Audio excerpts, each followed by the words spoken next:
Hey guys, it's Greg with Apple Explained, and today we're going to explore the history of the iMac, how it was developed, why it represented the beginning of a new era at Apple, and how it saved the company from bankruptcy. This topic was the third place winner of last week's voting poll, and if you didn't get to vote, make sure you're subscribed. That way the voting polls will show up right in your activity feed, and you can let me know which video you'd like to see next. So the iMac story begins with Steve Jobs' return to Apple in May 1996. He realized Apple still had a lot of talented people, but their talents weren't being utilized effectively. The Macintosh product lineup was so complex that retail workers were using flowcharts to get a better understanding of each model. Jobs figured that if their own employees couldn't figure out the product lineup, then their customers certainly couldn't either. To remedy this, Jobs told the designers that Apple would be putting all its energies behind just 4 products: a consumer desktop, pro desktop, consumer notebook, and pro notebook. And the first model they would begin working on was the consumer desktop computer. Jobs said, "My daughter is going to college and I've looked at everything out there and they're all crap. There's a real opportunity. Our target now is to build an internet computer."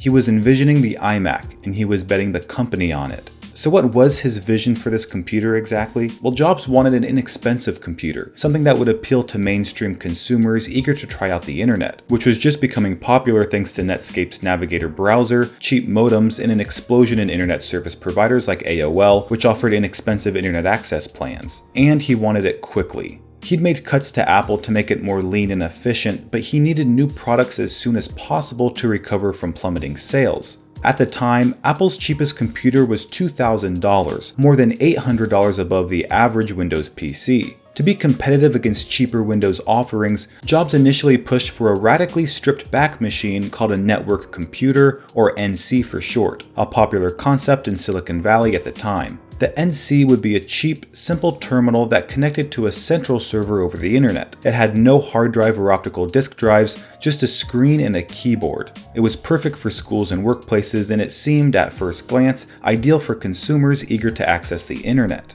Before Jobs' return in May 1996, Apple had joined Oracle Corporation and 30 other hardware and software companies in the Networking Computing Alliance, which set the standard for cheap diskless computers based on a common networking platform. Jobs' billionaire best friend, Larry Ellison, was especially adamant on NCs as the future of the computer industry, and as a newly installed member of Apple's board, Ellison told the press that Apple was building an NC. He'd recently launched a startup, Network Computing Incorporated, to kickstart the sector. Influenced by Ellison's thinking, but also eager to compete with him, Jobs also talked up the NC idea. He said Apple would beat Ellison at his own game. Just as he'd done with the first Macintosh, Jobs began laying out certain specifications. The Mac NC should be an all-in-one product ready to use right out of the box, in a distinctive design that made a brand statement, and it should sell for about $1,200. Phil Schiller said, "He told us to go back to the roots of the original 1984 Macintosh, an all-in-one computer appliance that meant design and engineering had to work together." So Johnny gathered the entire design team in the studio to hash it out. They started by discussing the Mac NC's potential target market. Johnny said, "We didn't start with engineering dictates, but actually started with people." The iMac resolved not around chip speed or market share, but more emotional questions like how do we want people to feel about it? Sitting around a table, Johnny and the rest of the team started sketching. Satcher remembered the table was covered with loose sheets of copy paper, colored pencils, and pilot pens. The team drew up ideas together, passing the loose sheets of paper between them as they worked. Trying to imagine a machine that dispensed positive emotions as they hoped the iMac would, designer Chris Stringer made a beautiful sketch of a colorful candy dispenser. He remembers coming up with the initial egg shape for the iMac based on TVs he had previously designed for Thomson Consumer Electronics. And if you look at the shape, it's easy to see the resemblance. The idea appealed to Johnny and the rest of the team, and the decision was made to pursue the egg shape as the primary design direction.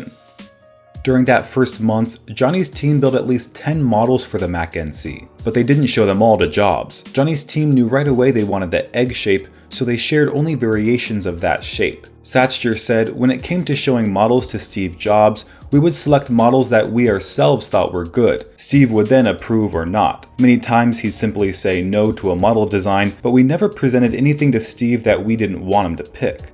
When Johnny first showed Jobs the egg-shaped machine in the studio, he rejected it, but Johnny persisted. He agreed with Jobs that it wasn't quite right, but suggested it had a sense of fun. It was playful. He told Jobs, "It has a sense that it's just arrived on your desktop or it's about to hop off and go somewhere." The next time Johnny showed the egg shape to Jobs, he went nuts for it. Jobs started carrying the foam core model around campus, showing it to people to test their reaction. At the same time, he was opening to the idea of a stripped-down network computer, but Jobs ordered the NC be upgraded to a real computer with, among other things, a bigger hard drive and an optical drive. To prevent any delays, Rubinstein suggested the hardware should be based on the G3 desktop, a machine for professionals that had been in the pipeline before Jobs took over and had just been released.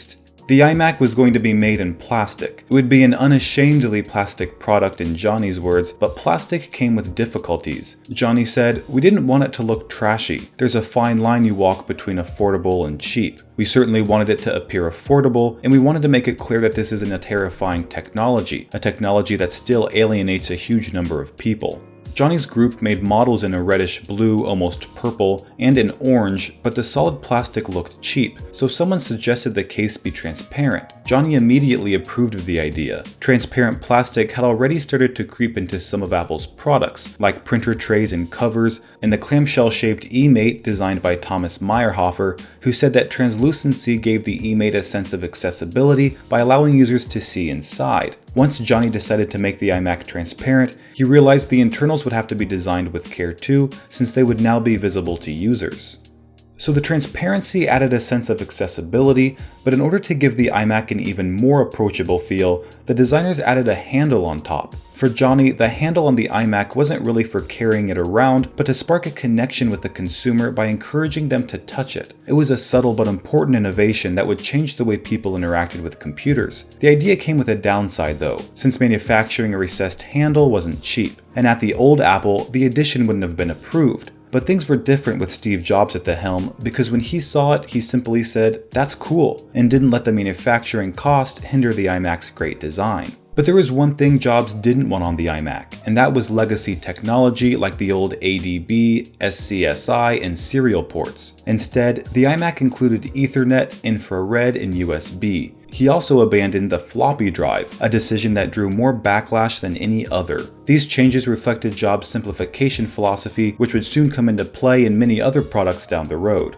Another controversial addition to the iMac was its mouse, something Jonathan Ive was particularly proud of. He wanted to give users an intriguing insight into what went on inside their mouse through the transparent Apple logo, but it proved to be an ergonomic nightmare. It was skittish on tabletops and difficult to orient properly, it was always pointed in the wrong direction, and was too small for many adults. Users had to pinch their hands into a claw to use it, giving them cramps. Now up to this point, the iMac name hadn't actually been created yet. The project was referred to by its codename Columbus. The responsibility for giving the Columbus product a name was given to Lee Clow and Ken Segall, old advertising friends of Jobs from Chiat Day. Jobs told them that the new computer was a Mac, so the name had to reference the Macintosh brand. The name also had to make clear the machine was designed for the internet, and it had to be adaptable for several other upcoming products.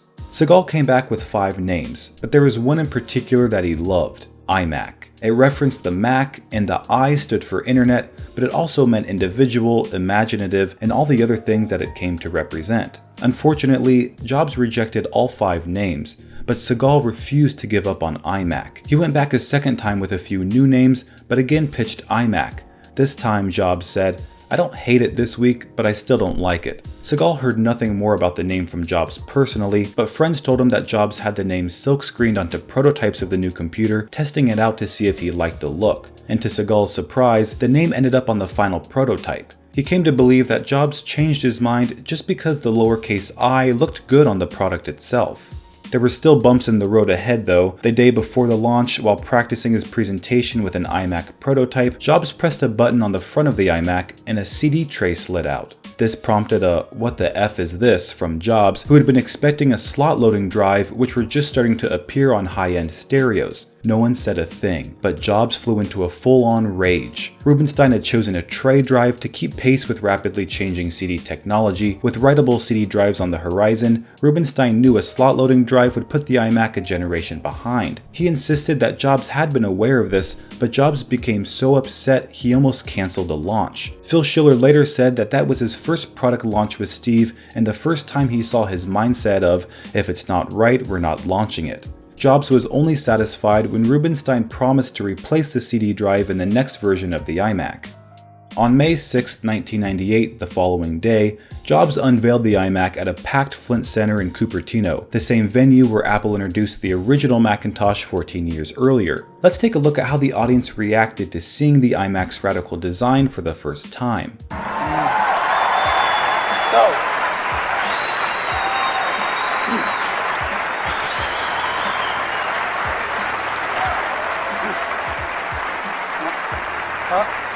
Can you go back there and do that again? Go back and come back.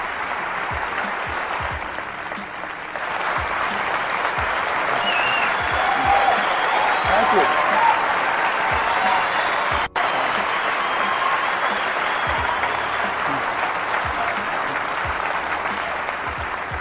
So clearly the iMac generated a lot of excitement among users before its release, but the tech community didn't seem to share that excitement. The first reviews of the iMac were surprisingly negative, saying it was too radical to break with the past, and complained about the legacy-free technology since there was an uproar in the tech press about the lack of a floppy drive. Hiawatha Bray from the Boston Globe wrote, "The iMac doesn't include a floppy disk drive for doing file backups or sharing of data. It's an astonishing lapse from Jobs, who should have learned better. The iMac is clean, elegant, floppy-free, and doomed." But despite the critics, Apple's fanbase was hyped, and the reaction from consumers was unmistakable. The iMac went on sale in August 1998 for $1,299. It sold 278,000 units in its first 6 weeks and would sell 800,000 by the end of the year, making it the fastest selling computer in Apple history up to that point. Just as Jobs had hoped and predicted, the iMac sold well to first-time consumer buyers and PC users, with an impressive 32% of the sales going to first-timers and another 12% to PC switchers. At the end of the quarter, Apple announced its third consecutive profit since Steve Jobs' return. The $101 million exceeded everyone's expectations and proved loud and clear that Apple was back. So that's the history of the iMac, and if you want to vote for the next video topic, don't forget to subscribe. Thanks for watching, and I'll see you next time.